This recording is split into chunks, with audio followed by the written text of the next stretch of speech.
The gentle hum of preservation chambers echoed throughout the Epsilon 13 facility. Stationed at the edge of the Orion spiral arm, this remote outpost had stood for millennia as a monument to scientific curiosity and historical preservation. The post-celestial harmonization era had brought prosperity to countless alien civilizations across the galaxy, each believing themselves to be the product of independent evolution. Ancient artifacts and anomalous creatures filled the hallways and chambers of the Theological Research Center, each item meticulously catalogued and preserved. Dr. Cale Vaughn adjusted his ocular implants as he moved through the dimly lit corridors.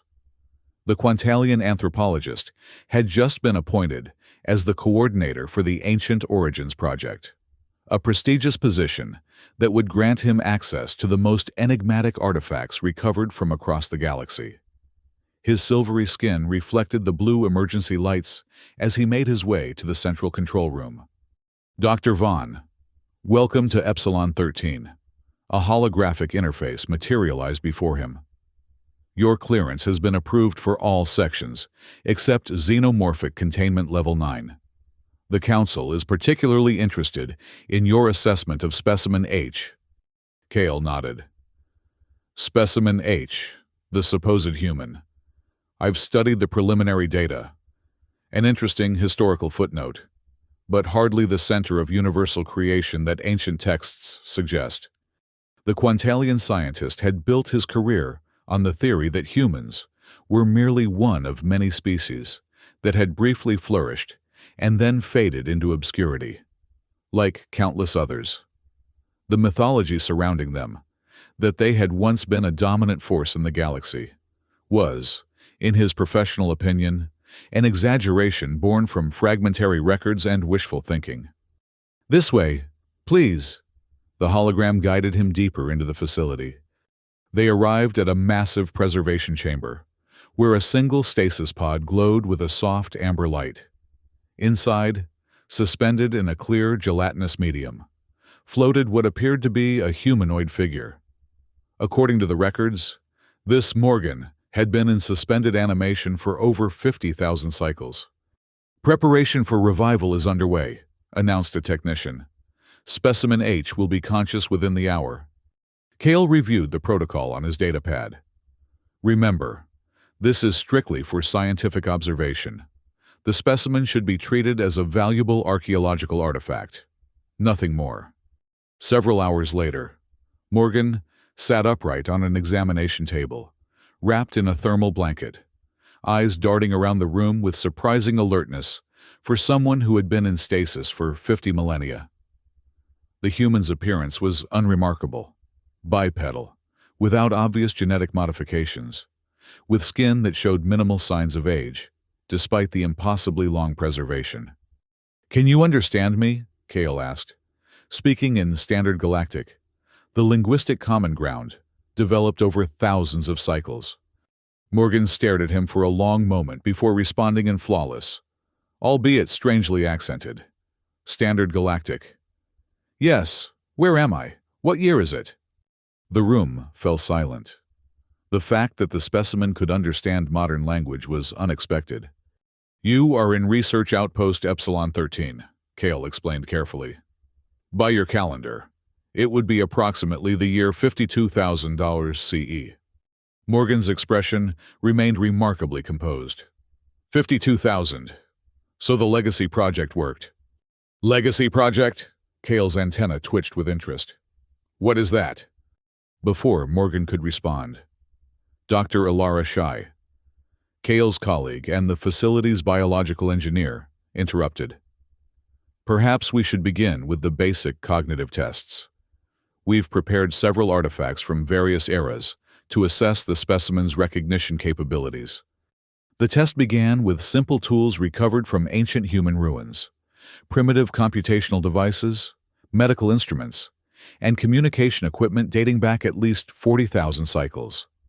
These were interspersed with alien technologies as control items, things no human should recognize. What happened next shocked everyone in the observation room. Morgan not only identified every human artifact correctly, but proceeded to demonstrate their functionality. A damaged atmospheric regulator that had puzzled xenotechnologists for centuries was repaired within minutes, its internal systems humming to life under Morgan's deft manipulations. The power coupling was inverted, Morgan explained matter-of-factly. Common problem with the T9000 series. They fixed it in later models. Cale exchanged glances with Alara. This is unprecedented, he whispered. The specimen possesses technical knowledge far beyond what our models predicted. Morgan looked up, clearly, having overheard. I was a xenoanthropologist and starship engineer before volunteering for the preservation program.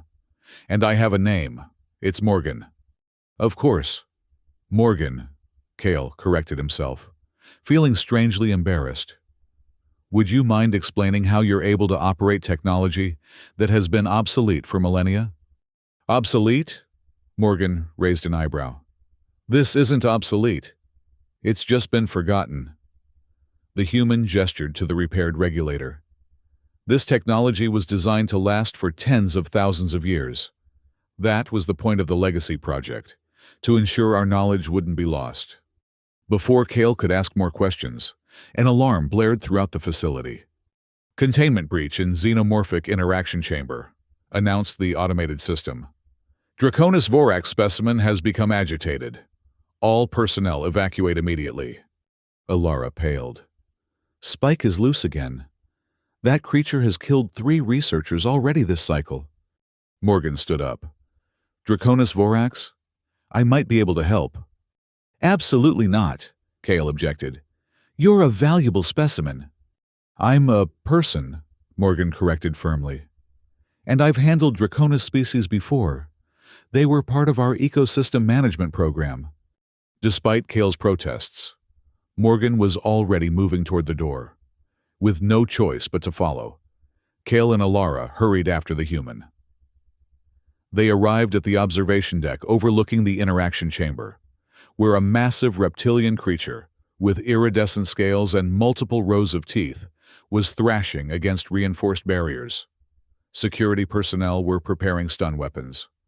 Don't shoot, Morgan commanded with surprising authority. You'll just make it more aggressive.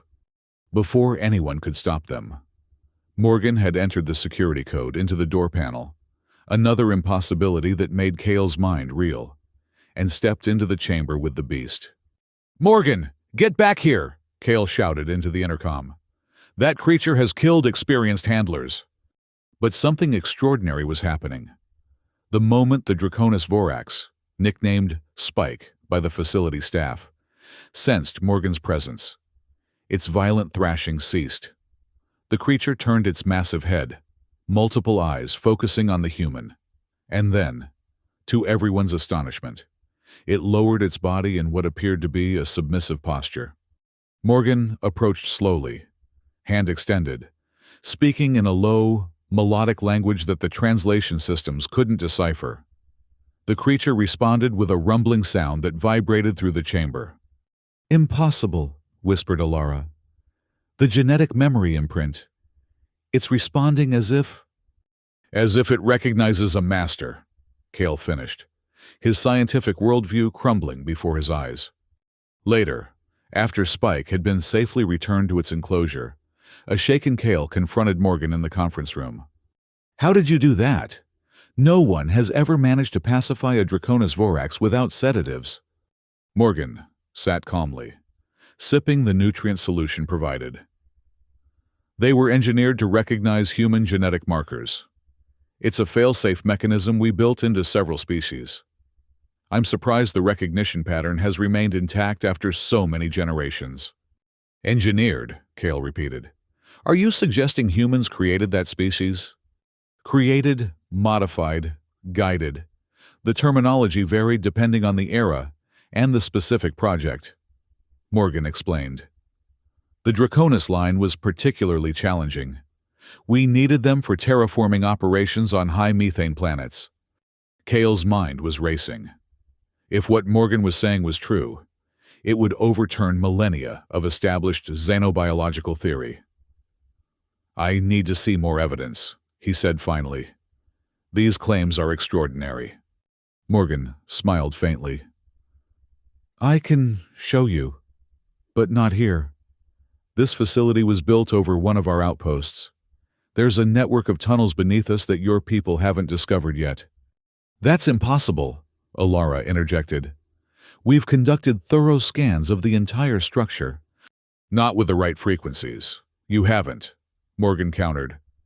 "Our technology was designed to remain hidden until activated by the correct genetic signature."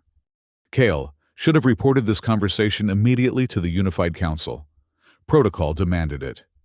But curiosity, the trait that had driven him to become a scientist in the first place, overrode his better judgment. "Show me," he said. That night, guided by Morgan, Kyle and Alara descended into the maintenance levels of Epsilon 13, using access codes that should not have worked. Morgan led them to an unmarked wall panel that, when touched by the human's hand, slid open to reveal a narrow passageway.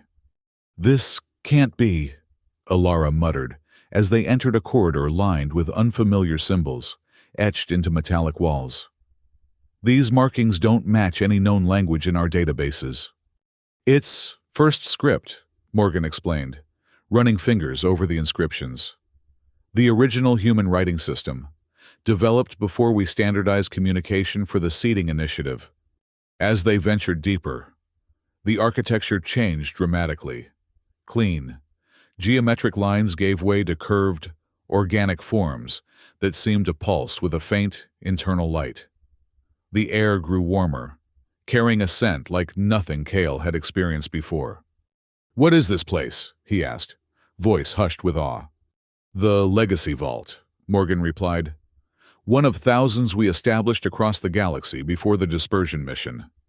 They emerged into a vast chamber, dominated by a sleek vessel, clearly designed for interstellar travel, but unlike any ship Kale had ever studied. Its hull bore the same inscriptions as the corridor, illuminated from within by a soft, amber glow. "The Inheritance Vessel," Morgan announced, approaching a control panel that lit up at their proximity. "It contains the complete genetic library of Earth species, historical records spanning 20,000 years, and the technological blueprints that form the foundation of human civilization." This would change everything," Alara whispered. "That's what I'm afraid of," came a new voice from the entrance to the chamber. They turned to see Colonel Rivas, head of the Conservative Alliance within the Unified Council, flanked by security personnel with weapons drawn. "Step away from the alien technology," Rivas ordered. "This discovery falls under Section 718 of the Xenoarchaeological Preservation Act. It will be secured and studied under proper protocols." Kale recognized the true intention behind Rivas's official language. The Conservative Alliance had long advocated for aggressive expansion of the unified species' territories and technological dominance. If Morgan's claims were true, the human genetic code and technological knowledge would be invaluable weapons in their arsenal. "Colonel, this isn't just an archaeological find," Kale argued. "Morgan is a living being with rights under the Sentient Protection Accord." Rivas's expression hardened.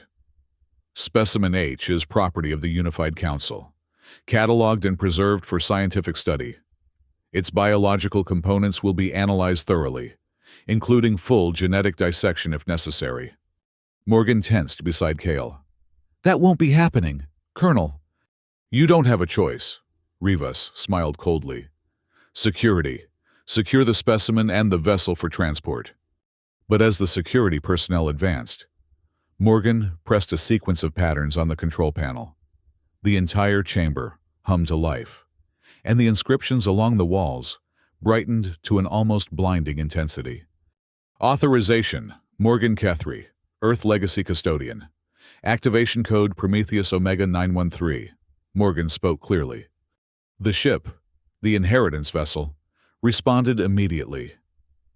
A holographic interface materialized in the center of the chamber, displaying a three-dimensional star map that Kale recognized as the galaxy, but with countless points illuminated in pulsing red light. "What is this?" Rivas demanded, momentarily distracted from his objective. "The Elder Project," Morgan replied. "A complete record of human expansion throughout the galaxy." The hologram shifted, zooming in on various star systems, showing the progression of human colonization efforts over thousands of years. But what stunned Kale wasn't the scope of human exploration. It was what came after. The hologram displayed genetic manipulation sequences, showing how humans had systematically introduced their DNA into nascent ecosystems across thousands of worlds. "This is impossible," Alara breathed, watching as the simulation demonstrated how human genetic material had been woven into the evolutionary paths of countless species, including, unmistakably, the ancestors of the Quantalian, the Unified Council races, and virtually every known sentient species in the galaxy. "We called it the Seeding Initiative," Morgan explained, voice soft but steady.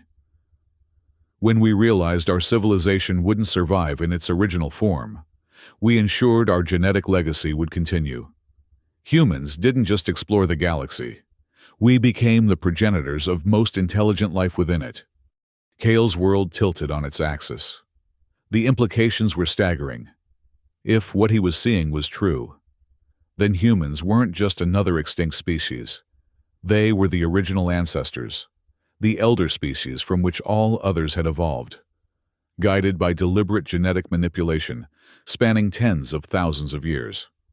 Before anyone could process this revelation fully, another alarm blared through the facility. "Warning! Ancient security protocols activated. Xenomorphic containment seals disengaged. All specimens entering autonomous protection mode." Rivas's communication device crackled with panicked reports from throughout Epsilon 13. The ancient creatures, specimens collected from across the galaxy and preserved for study, were breaking free from their enclosures. And they all seemed to be converging on the Legacy Vault. "What have you done?" Rivas snarled at Morgan. "I didn't do this." Morgan looked equally alarmed. "The system must have initiated a protection protocol when it detected a threat to the inheritance vessel." The first creatures arrived moments later. Not just Spike, but dozens of specimens that had been dormant or contained throughout the facility. They poured into the chamber but, rather than attacking, formed a protective perimeter around Morgan and the vessel. "They're responding to the activation signal," Morgan realized. "They recognize the genetic authority pattern." Kale saw their opportunity.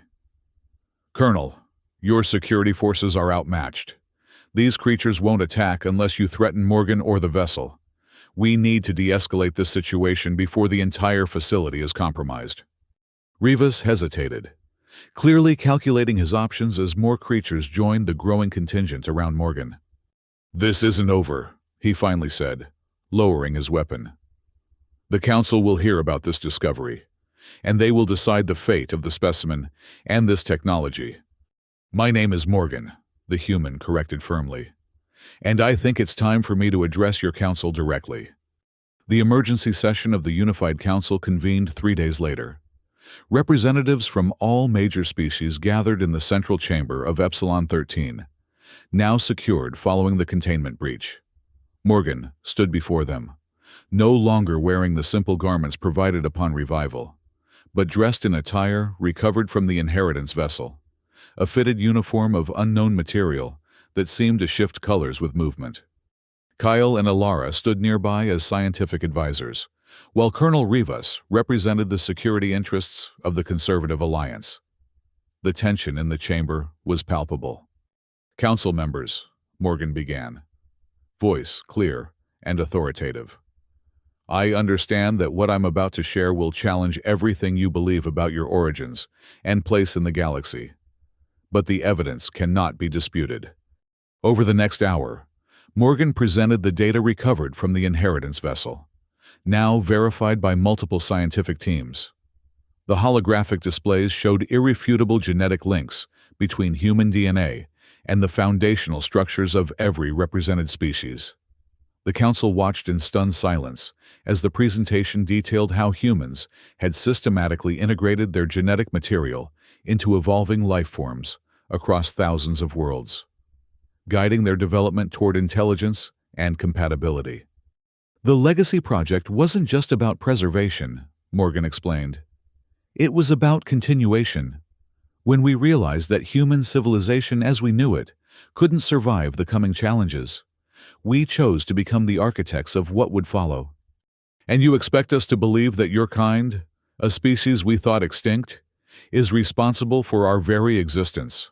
Demanded the Meridian representative, their crystalline appendages flaring with agitation. Not responsible, Morgan corrected. Influential. Your species would have evolved regardless. We simply nudged the process in certain directions, added some of ourselves to your genetic foundations. This is precisely why this knowledge must be controlled, Rivas interjected.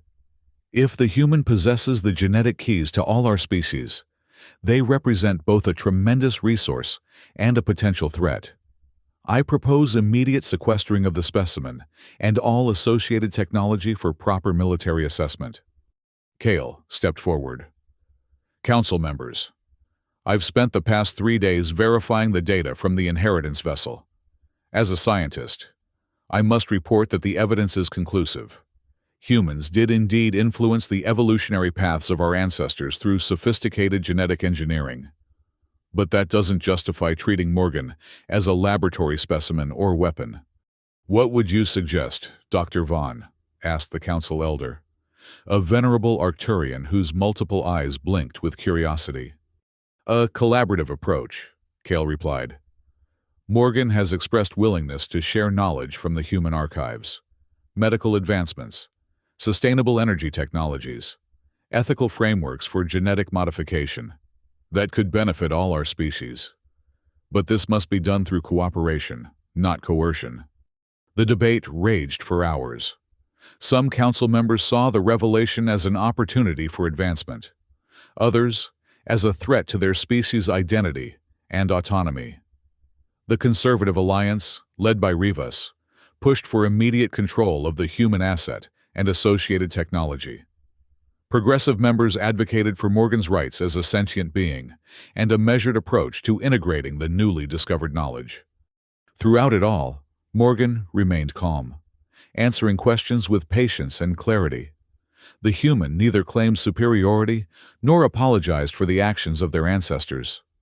There was a quiet dignity in their stance that even the most skeptical council members couldn't help but respect. As the session neared its conclusion, an unexpected development shifted the balance of the debate. Spike, the Draconis Vorax that had formed an inexplicable bond with Morgan, somehow escaped its new containment and found its way to the council chamber. Security personnel raised their weapons, but Morgan held up a hand. He won't hurt anyone unless I'm threatened, the human said with quiet confidence. The massive creature moved to Morgan's side, its iridescent scales reflecting the chamber's lights as it settled into a protective posture. The visual impact was powerful, ancient human and engineered predator standing together, a living testament to the claims being debated. Perhaps, said the Arcturian elder thoughtfully, this is the most convincing evidence of all. The genetic memory imprint that causes this creature to recognize and protect humans after 50,000 cycles. It speaks to a profound connection that cannot be dismissed. In the end, the council reached a compromise. The Ancient Heritage Commission would be established, with representatives from all major species working alongside Morgan to study the Legacy Project archives. Knowledge would be shared gradually, with careful consideration of its impact on galactic society. Most importantly, Morgan would be recognized as a sovereign individual with full rights under the Sentient Protection Accord, not a specimen to be studied or exploited. Colonel Rivas and the Conservative Alliance were not pleased with the outcome, but they were outmaneuvered politically. As the council members filed out of the chamber, Rivas approached Morgan with a cold smile.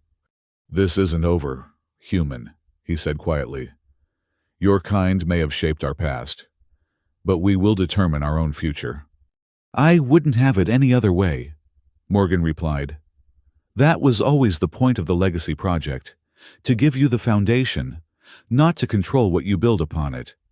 Later, as the facility settled into an uneasy new normal, Cale found Morgan on the observation deck, gazing out at the stars. The human had been given private quarters and freedom to move throughout most of the facility, though the legacy vault remained under joint supervision. "I still can't quite believe it," Cale admitted, joining Morgan at the viewport. "All this time, we've been studying the artifacts of our own creators without realizing it." "Not creators," Morgan corrected gently. "Ancestors. There's a difference. We didn't make you. We became you. In a way, pieces of us live on in all of you." Cale's antenna twitched with curiosity. "But why? Why go to such lengths to preserve your genetic legacy, instead of simply trying to survive as a species?" Morgan was quiet for a long moment, eyes fixed on the distant stars. "We tried that first. Generation ships, terraforming, massive preservation habitats, all the obvious solutions. But we realized something important. Adaptation is more powerful than preservation. The human form, impressive as it was, had limitations. Rather than fighting to maintain it exactly as it was, we chose to let it evolve, to become thousands of new forms across thousands of worlds." "And you?" Cale asked. "Why were you preserved in your original form?" A sad smile crossed Morgan's face. "Custodians. A few thousand of us, placed in stasis facilities across the galaxy, meant to awaken if our legacy was ever threatened, or if the knowledge we preserved was needed. I don't know if any of the others survived this long." The thought of Morgan's isolation, perhaps the last of their kind in the entire galaxy, filled Cale with an unexpected sense of melancholy. For all his scientific detachment, he couldn't help but empathize with the human situation. "What will you do now?" he asked. "What I was preserved to do," Morgan replied. "Share knowledge, build bridges between species, and ensure that the best parts of humanity live on in the civilizations you've all built." The human turned to Cale with renewed purpose in their eyes. "Starting with helping you understand the other artifacts in this facility. Most of them aren't just random relics. They're pieces of a larger system, designed to work together." Over the following months, Morgan worked closely with the scientific team, explaining the function and history of technologies that had baffled researchers for centuries.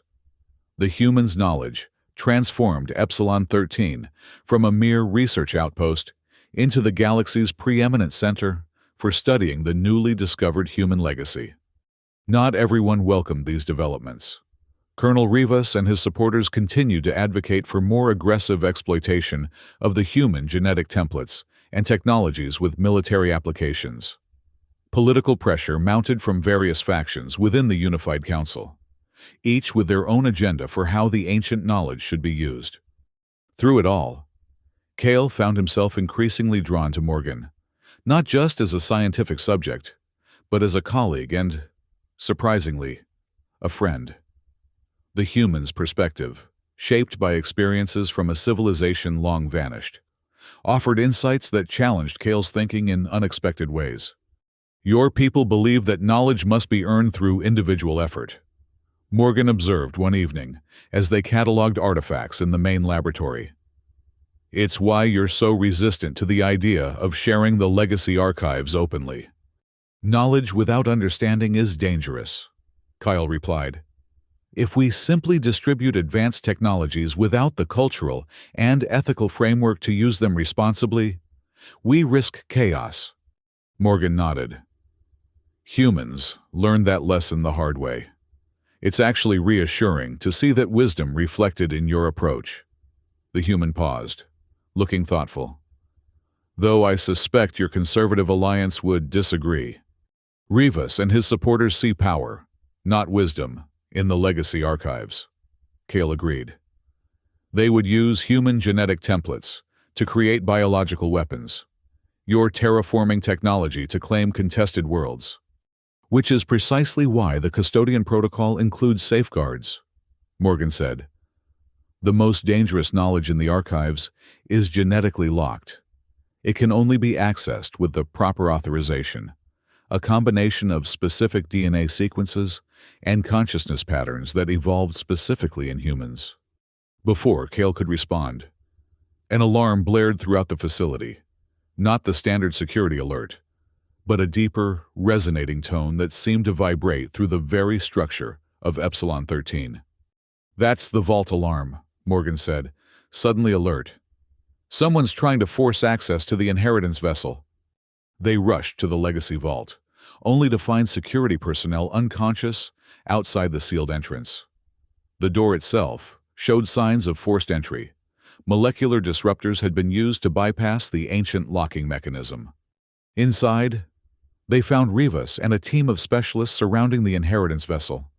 They had managed to open an access panel and were attempting to override the security protocols with a sophisticated bypass device. "Step away from the vessel," Morgan commanded, voice carrying an authority that made several technicians instinctively obey, before Rivas countermanded. "Specimen H." Rivas smiled coldly. "How convenient. Perhaps you can save us the trouble of cracking these encryptions and simply provide the access codes yourself." "You know I won't do that," Morgan replied. "The Council ruled that access to the archives would be controlled and gradual. What you're doing violates that agreement." Rivas shrugged. "The Council moves too slowly. Some of us recognize the strategic importance of securing this technology before rival factions can exploit it." "Colonel, this is illegal," Kale interjected. "I'm contacting the Council Elder immediately. Communications from this section have been isolated," Rivas informed him smugly. "And by the time anyone responds to the security breach, we'll have what we need." He turned to Morgan. "Now, human, you have a choice. Cooperate and enjoy a comfortable existence as our honored advisor, or resist and return to being a laboratory specimen. Either way, we will access the genetic templates in this vessel." Morgan's expression remained calm, but Kale noticed the human's hand moving slightly, fingers tracing patterns on a seemingly blank section of wall. "You're making a serious mistake, Colonel," Morgan said. "The inheritance vessel has defenses you don't understand." "Empty threats," Rivas dismissed. "Our scans show no weapon systems or security measures beyond the encryption protocols we're currently bypassing." "Not all defenses are technological," Morgan replied, just as the wall panel beneath their fingers illuminated with an ancient symbol. Throughout Epsilon 13, the specimens in the xenomorphic containment sections once again stirred to life. Security alarms blared as containment fields failed systematically across the facility. But, unlike the previous breach, this activation seemed targeted. The creatures moved with purpose, converging on the legacy vault with uncanny coordination. The first to arrive was Spike, crashing through ventilation systems to drop into the chamber with a ground-shaking impact. The massive predator positioned itself between Morgan and Rivas's security team, its multiple rows of teeth exposed in a threatening display. "I warned you," Morgan said quietly. The Legacy Project included biological safeguards. These creatures aren't just random specimens. They're guardians, genetically programmed to protect the archives and any surviving human custodians. More creatures poured into the chamber, arthropods with crystalline exoskeletons, serpentine entities that moved through the air as if swimming, luminescent beings that seemed composed of pure energy. Each took up positions around Morgan and the vessel, forming a living barrier against Rivas and his team. "This is your final opportunity to withdraw peacefully," Morgan offered. "I don't want bloodshed, but I will not allow you to weaponize knowledge that was preserved to benefit all species equally." For a tense moment, it seemed Rivas might order his personnel to attack despite the overwhelming odds. But pragmatism finally overcame ambition, and he signaled a retreat. "This changes nothing," he said as his team backed toward the exit. "The Conservative Alliance has representatives throughout the Council. We'll get what we want through official channels eventually." "Perhaps," Morgan acknowledged. "But by then, It will be within a framework of ethical guidelines and mutual oversight. That makes all the difference. After Rivas and his team had departed, Kale surveyed the damage to the inheritance vessel. The bypass device corrupted some of the access protocols, he observed. How serious is it? Morgan was already examining the control panel. The primary archives are secure, but they did manage to extract some data before we interrupted them. Mostly historical records, but also some basic genetic templates. Nothing immediately dangerous, but enough to give them a starting point for further research. We should inform the council immediately, Kale said. Morgan nodded. Yes, but first, there's something I need to show you. Something I've been authorized to share only in case of emergency. The human pressed a complex sequence into the control panel, and a new section of the vessel opened, revealing a chamber Cole hadn't seen during previous examinations. Inside was a secondary control room, more advanced than the main interface. As Morgan stepped inside, the entire chamber illuminated, holographic displays activating to show what appeared to be a vast network spanning the galaxy. What is this? Kyle asked, antenna quivering with excitement and apprehension.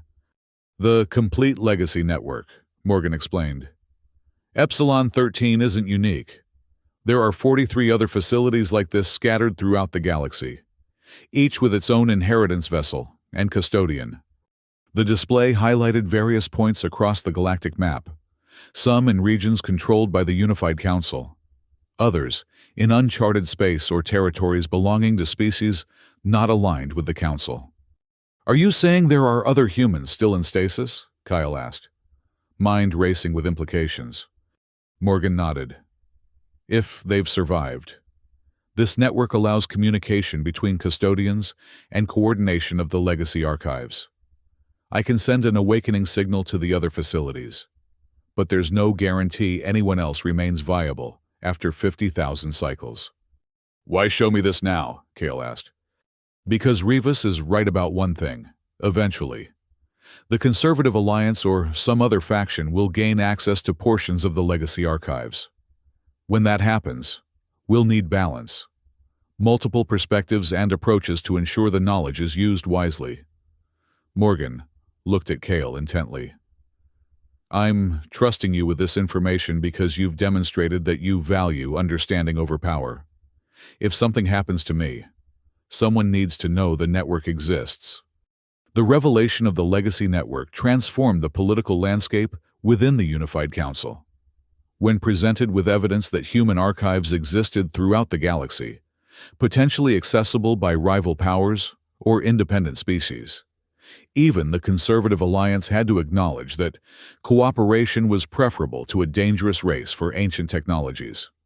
A new accord was drafted, the Ancestral Heritage Agreement.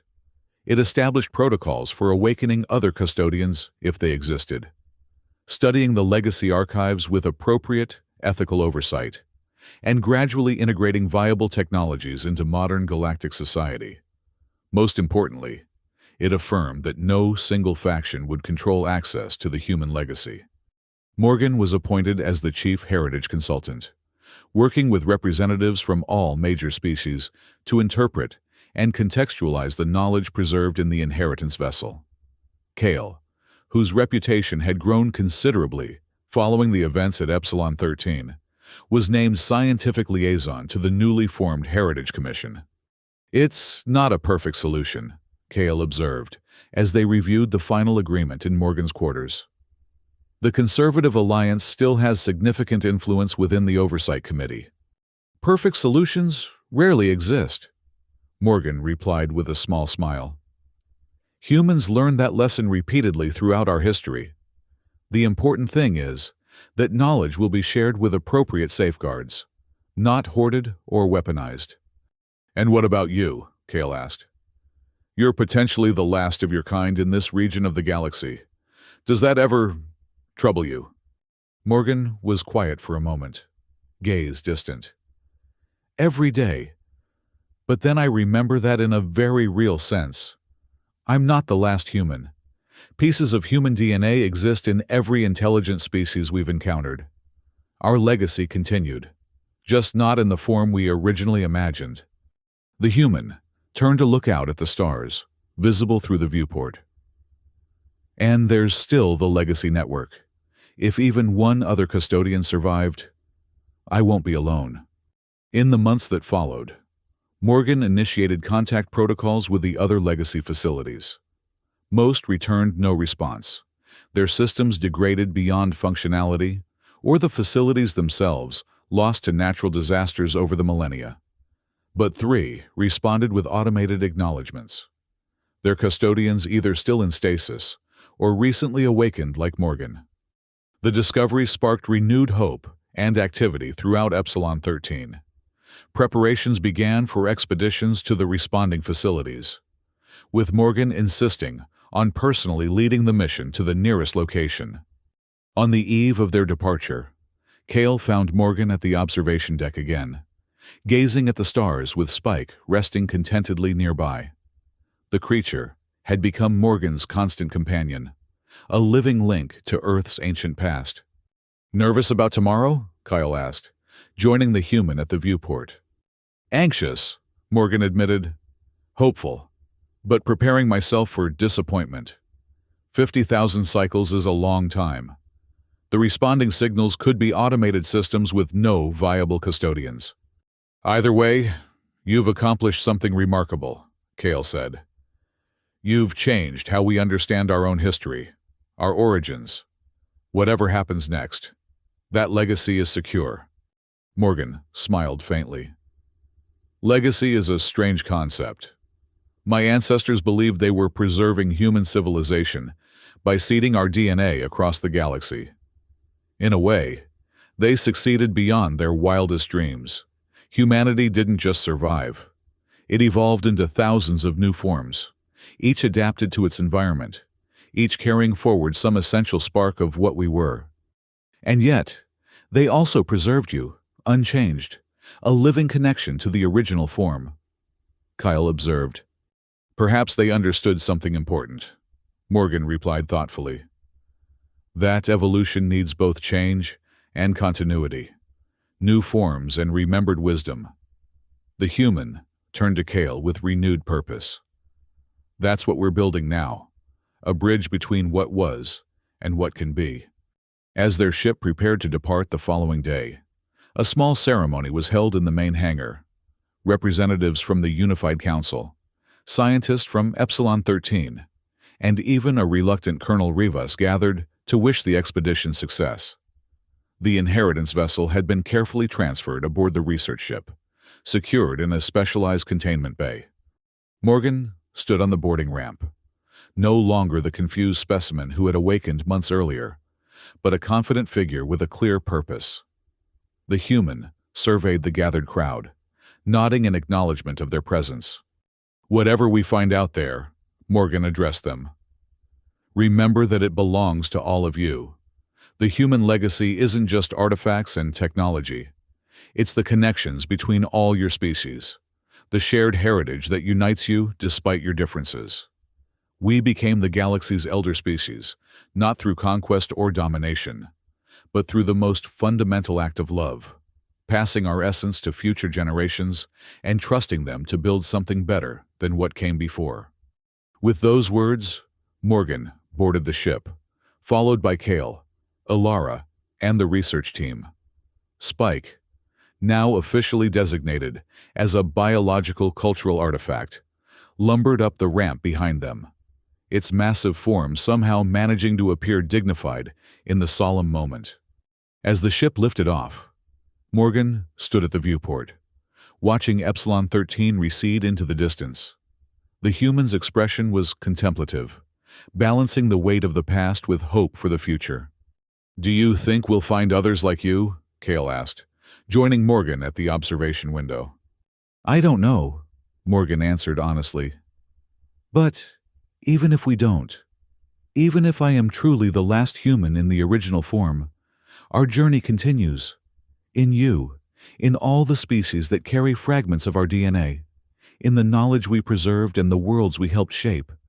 The ship accelerated into faster-than-light travel, stars blurring into streaks of light as they embarked on the next chapter of a story that had begun 50,000 years earlier, a legacy spanning time and space, connecting an ancient species to their countless descendants among the stars.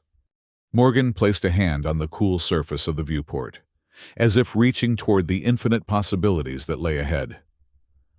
We are all human now, in our own ways, and together, we'll build something even my ancestors couldn't have imagined. As Epsilon 13 faded from view behind them, the inheritance vessel secured in the hold below hummed with ancient power, not just a relic of the past, but a beacon lighting the way forward for a galaxy rediscovering its shared origins and collective future among the stars.